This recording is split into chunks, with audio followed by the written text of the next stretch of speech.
So how can positive parenting encourage personal development?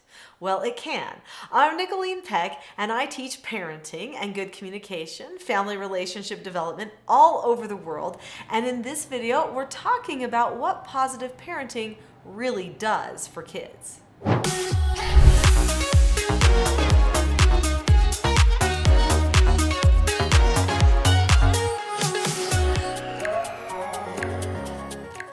In this video, we're going to talk about what positive parenting is and isn't, and what positive parenting does for our children.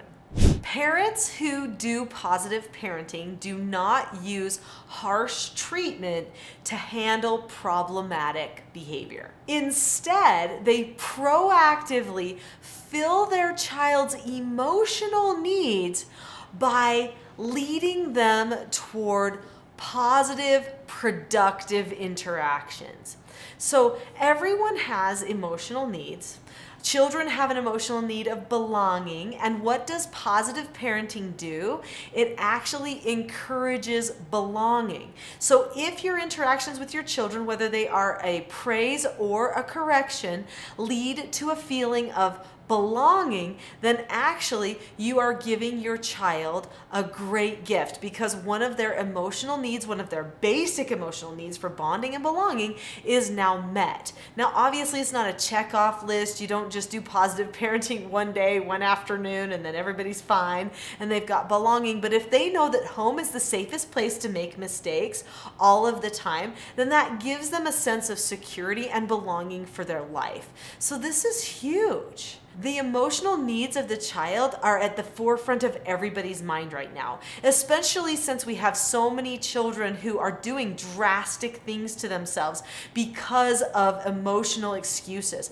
People are hurting themselves, they're cutting themselves, they're committing suicide, their anxiety levels and depression levels are increasing, they're questioning their value as a person, they're questioning even if they are a person, they're questioning all kinds of stuff right now because they don't know where they fit in or belong. They're looking for a place of belonging. So look what that parent-child bond does for the child for the long term. This is huge. It's enormous. So we definitely want to promote that in positive parenting. That's a very positive outcome of true positive parenting. And I'm going to say true positive parenting because there's what positive parenting is, and then there's what positive parenting isn't. I'm going to talk about what positive parenting isn't and what the outcomes are for our children. But before I do that, click on the subscribe button now. There are so many great videos on this channel that talk about teaching self-government to children. If you teach them self-government skills and principles,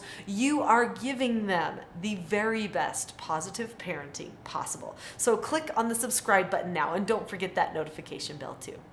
Giving the children that positive interaction isn't supposed to mean permissive parenting. That's important. Many people hear the term positive parenting and they just assume that what they're doing is they're letting the child have every day be positive and happy. Now, you can't control that. Sometimes a child might have a sad moment, a disappointing moment. That's part of being a child. And you need to help them through those moments and not feel like those are failures on your part. But also, if you think that your mood can control everything about the child, then that's also something that is a little bit short-sighted. The child needs confidence. They need skills. They need training and nurturing. Truly positive parenting will do all of those things for the child. But the false kind of positive parenting, the ones where parents are just trying to be upbeat and positive, maybe super nice and a little indulgent, that is called permissive parenting, or like I like to call it, modern progressive parenting. The modern progressive parent focuses on being the child's friend instead of being the child's parent.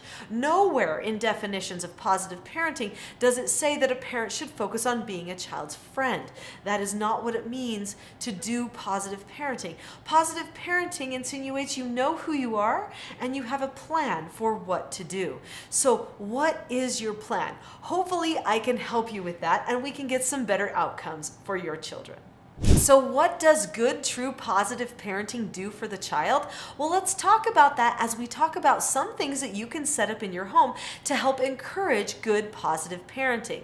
One of those things is pre-teaching. If you teach your children ahead of time what is expected of them and what skills they need to use in certain interactions with you, with siblings, teachers, other people, then they are prepared for success. This is a super merciful thing to do. It also shows that you're more about teaching than correcting. Parents that wait until something bad happens to just instantly correct when no teaching has been done are actually reactive parents. You want to be a proactive parent. To be a proactive parent, you need to do the teaching ahead of time. So pre-teaching is key. When you pre-teach your child, what does that do for them? Well, it decreases their anxiety because it increases predictability in the parenting. It teaches them what to expect from you. It prepares them for how to problem solve with you and how to handle interactions with you and with other people. This gives them confidence and security in their communications and relationships.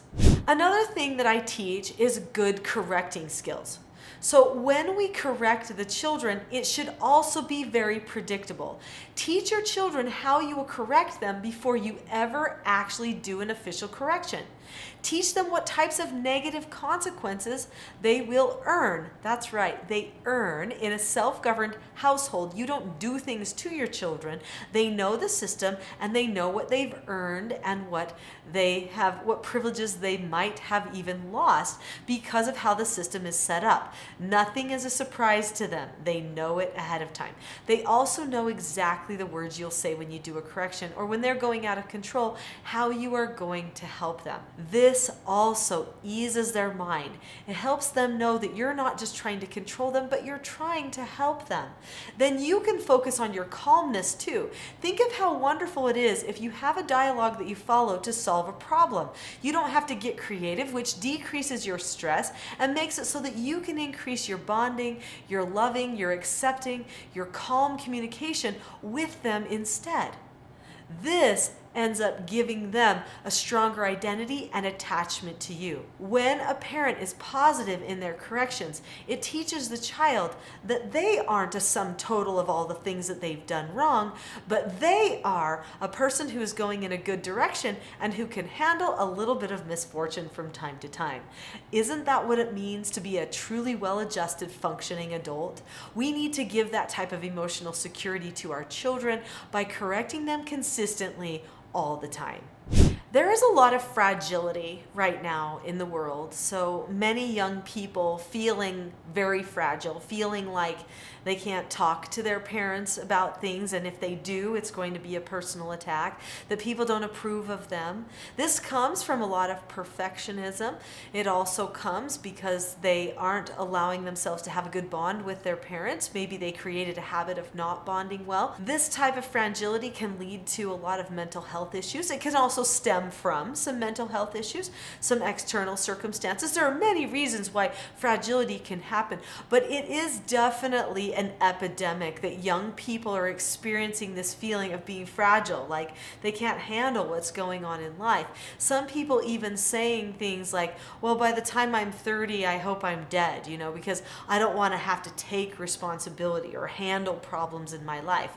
That's horrible. That means that they do not see themselves as a person who will ever be able to grow up. So one of the ways that we combat fragility is by creating anti-fragile children. This comes with consistent teaching and direction and correction from parents.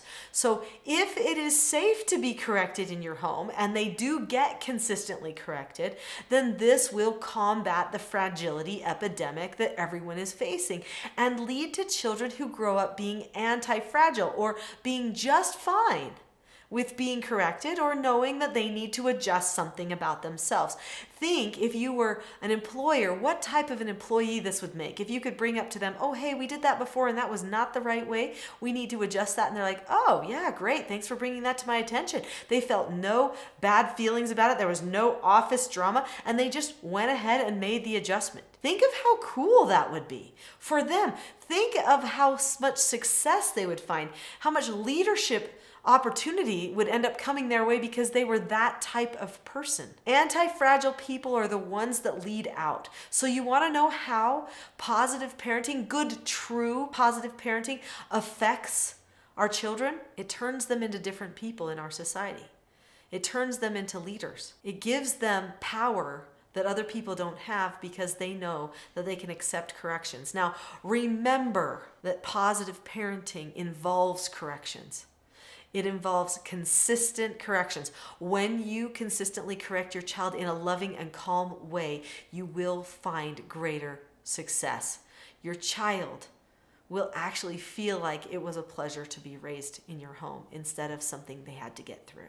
If you've liked this video, I'm pretty sure you'll love my next video, which is what are factors that enhance positive parenting and family relationships. In that video, I will go into more detail about the factors that you can keep in mind to create an environment where positive parenting is more of a reality for you and your family. Click on the link to that video now.